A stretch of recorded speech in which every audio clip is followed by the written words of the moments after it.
Hello friends, welcome to my channel. Now in today's video we will learn about the iterative model of software development. So students, let's start with iterative model. Now iterative model students. So students, iterative model is a software development approach to build a complex projects. ठीक है, तो complex projects की जब भी बात होगी तो divided into smaller cycles iteration.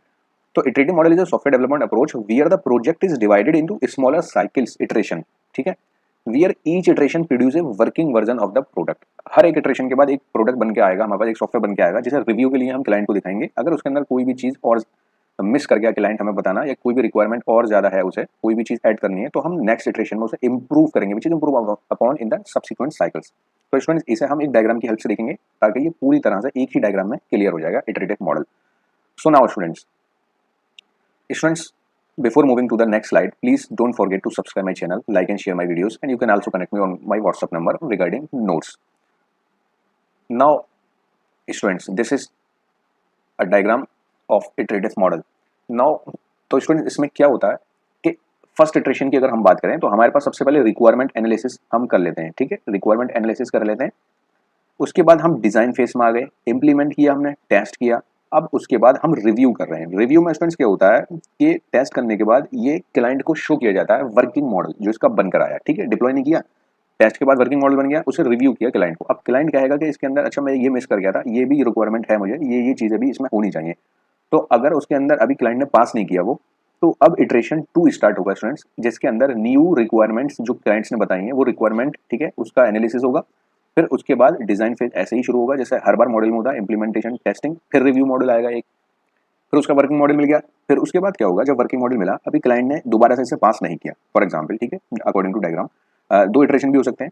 ठीक है, तो अभी पास नहीं किया तो अब क्या होगा स्टूडेंट्स, तो दोबारा से जो न्यू रिक्वायरमेंट्स वगैरह हैं, जो फीचर ऐड वगैरह करने हैं, तो रिक्वायरमेंट एनालिसिस दोबारा होगा हमारे पास थर्ड इटरेशन में based on client feedback, and then design होगा, इंप्लीमेंट होगा, टेस्ट होगा, उसके बाद रिव्यू किया जाएगा। अब ये यहाँ से मान लीजिए क्लाइंट ने पास कर दिया, तो जब क्लाइंट पास कर देगा स्टूडेंट, तो उसके बाद डिप्लॉय कर दिया जाएगा लाइव सर्वर पर, फिर मेंटेन वो होता रहेगा। ठीक है, update and any type of future work के लिए वो मेंटेन वगैरह उसके अंदर चलता रहता है, जैसे कि हमने प्रीवियस वीडियोस में हर फेज के बारे में बात करी है। तो स्टूडेंट्स, इनके फेजेस अब डिटेल में देख लेते हैं। Now phases of the iterative model. तो स्टूडेंट्स, जैसे कि हमने बताया, रिक्वायरमेंट गैदरिंग एंड एनालिसिस होता है, core feature of the first iteration उसके अंदर डिफाइन कर दिए जाते हैं, जैसे बेसिक लॉगिन फंक्शनलिटी हमें क्रिएट करनी है। फिर उसके बाद डिजाइन वगैरह होता है, कोडिंग वगैरह होती है, minimum working model version prototype, फिर टेस्टिंग की जाती है, test the iteration, gather user feedback. ठीक है, टेस्ट किया जाता है, उसके बाद जो है स्टूडेंट्स क्या किया जाता है, टेस्ट वगैरह करने के बाद ये आ गया आपका रिव्यू पर। अब रिव्यू में स्टूडेंट्स जो है क्या किया जाएगा, improve the product in the next iteration. ठीक है, रिव्यू कर दिया गया, क्लाइंट को दिखा दिया गया, अब फीडबैक मिल गया, फीडबैक के बाद improve the product in the next iteration में वो इंप्रूव कर दिया जाएगा। ठीक है, अब for example add forget password in the next cycle, forget password हमें किसी लॉगिन सिस्टम में ऐड करना है, तो नेक्स्ट साइकिल में उसे इंप्रूव किया जाएगा। अब ये साइकिल रिपीट होती रहेगी अंटिल फाइनल प्रोडक्ट हमें मिल नहीं जाता, फुल सिस्टम इस कंप्लीट ना हो जाए जब तक। ठीक है students, now advantages of iterative model students. तो एडवांटेजेस क्या होते हैं, इसके काफी अच्छे एडवांटेजेस हैं, जैसे अर्ली डिलीवरी हो जाती है, मींस पहले इटरेशन हमें हर इटरेशन के बाद वर्किंग मॉडल मिलता रहेगा ताकि हम क्लाइंट का या यूजर का फीडबैक ले रहे हैं। वर्किंग प्रोटोटाइप हमें अवेलेबल हो जाएगा क्विकली, जो कि हमारे पास वाटरफॉल मॉडल वगैरह में नहीं था, उसमें लास्ट में ही एक प्रोडक्ट आपको मिलता है बनकर। ठीक है, अब फ्लेक्सिबिलिटी है इसके अंदर, जैसे हम उसमें वाटरफॉल मॉडल में हम बैक नहीं आ रहे थे, आ सकते थे। ठीक है स्टूडेंट्स, एक बार हमें रिक्वायरमेंट मिल गई तो हम बैक नहीं आ सकते थे, वहां फ्लेक्सिबिलिटी नहीं थी, यहाँ फ्लेक्सिबिलिटी है। Changes can be incorporated in later iteration में चेंजेस जो है आराम से हम कर सकते हैं। रिस्क रिड्यूस हो गया, एरर्स आर डिटेक्टेड अर्ली। ठीक है, हर बहुत सारे इटरेशन होते हैं, तो हर इटरेशन के बाद रिव्यू मॉडल हो रहा है, तो एरर्स वगैरह उसके अंदर हम अर्ली डिटेक्ट कर सकते हैं। कस्टमर फीडबैक हमें जल्दी मिल जाता है क्योंकि रिव्यू मॉडल मिल रहे हैं ना हर बार, user can suggest improvement early. Better for large product, large project होते हैं तो वो कॉम्प्लेक्स सिस्टम को ब्रेक कर देता है मैनेजेबल पार्ट्स के अंदर। तो लार्ज प्रोडक्ट के लिए, प्रोजेक्ट्स के लिए ये जो मॉडल है ये काम करता है फ्रेंड्स, इटरेटिव मॉडल।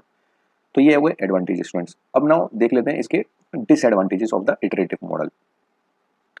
तो स्टूडेंट्स, डिसएडवांटेजेस क्या है, हायर कॉस्ट, मल्टीपल इटरेशन हो रहे हैं, जाहिर सी बात है, अगर इसके अंदर हर बार डिजाइन, हर बार डेवलपमेंट, हर बार फिर तो इतनी बार इसके अंदर इंडल्ज हैं सॉफ्टवेयर इंजीनियर और टेस्टर और वेरियस जो है इसके अंदर जो भी इंजीनियर्स होते हैं, इतने ज़्यादा इंडल्ज हैं, हर बार इटरेशंस हो रहे हैं, तो जाहिर सी बात है इतना वर्कलोड होगा तो मल्टीपल इटरेशन, तो कॉस्ट तो उसकी सॉफ्टवेयर की बढ़ेगी। ठीक है, स्ट्रॉन्ग प्लानिंग की जरूरत होती है इसके अंदर। अगर पुअर इनिशियल डिजाइन लिया तो उसके बाद फिर उसे बार बार इंप्रूव करना रहेगा, ठीक है, रीवर्क करना पड़ता है। Not ideal for small projects के लिए, आइडियल नहीं क्यों, स्मॉल प्रोजेक्ट्स में अगर आप इतनी बार इटरेशन करोगे इतने छोटे प्रोजेक्ट को बनाने के लिए तो आप तो लॉस में चले जाओगे, ठीक है, इतना बजट भी नहीं रहता। ओवरहेड ऑफ इटरेशन में नॉट बी जस्टिफाइड, कॉस्टली होता है, ठीक है, तो स्मॉल प्रोजेक्ट्स के लिए नहीं होता, ये होता है आपका कॉम्प्लेक्स प्रोजेक्ट्स के लिए। और वाटरफॉल मॉडल हम स्मॉल प्रोजेक्ट्स के लिए यूज करते हैं। Client must be available for regular feedback, ठीक है, अब क्लाइंट हमेशा अवेलेबल रहना चाहिए रेगुलर फीडबैक के लिए, तो जो कि आइडियल नहीं है, ठीक है। Difficult to product final cost and timeline, difficult है क्योंकि ये जो फाइनल कॉस्ट है और टाइम है इटरेशन पे डिपेंड करता है कि कितनी बार इटरेशन उसमें किए गए, कितने चेंजेस किए गए अकॉर्डिंग टू यूजर और क्लाइंट फीडबैक, ठीक है। तो फाइनल कॉस्ट तो जाहिर सी बात कोई बता नहीं सकता, कितने इटरेशन होंगे उस पर डिपेंड करता है। क्लाइंट में demand more features than originally plan leading to budget overrun. अब क्या होगा इसके अंदर, एक one of the most disadvantage है इसका ये सिचुएशन।